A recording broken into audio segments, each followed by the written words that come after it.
হঠাৎ সরে যাওয়া প্লেটগুলো উপরের পানিকে ধাক্কা দেয়। সেই পানি তরঙ্গ আকারে উপকূলের দিকে ছুটে আসে, যাকে আমরা বলি সুনামি। গভীর সমুদ্রে সুনামি ঘন্টায় ৮০০ কিলোমিটার পর্যন্ত গতিতে ছুটতে পারে, যা প্রায় একটি যাত্রীবাহী বিমানের গতির সমান। গভীর সমুদ্রে সুনামির ঢেউগুলোর মধ্যে দূরত্ব অনেক বেশি হয়। এগুলো সাধারণত খুব উঁচু হয় না, কিন্তু যখন উপকূলের কাছে অল্প গভীর পানিতে প্রবেশ করে সুনামি, তখন এর গতি কমে ঘন্টায় ২০ থেকে ৩০ মাইলে দাঁড়ায়। তবে এটা কেউ নিশ্চিত করে বলতে পারবে না যে শক্তিশালী ভূমিকম্পের কারণে সব সময় বড় সুনামি হবেই।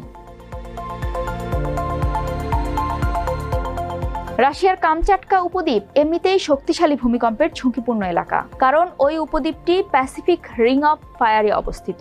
এখানে অনেক বেশি ভূমিকম্প হয়, রয়েছে আগ্নেয়গিরিও। এ কারণে অঞ্চলটিকে বলা হয় ring of fire. Pacific ring of fire মূলত প্রশান্ত মহাসাগরের চারপাশে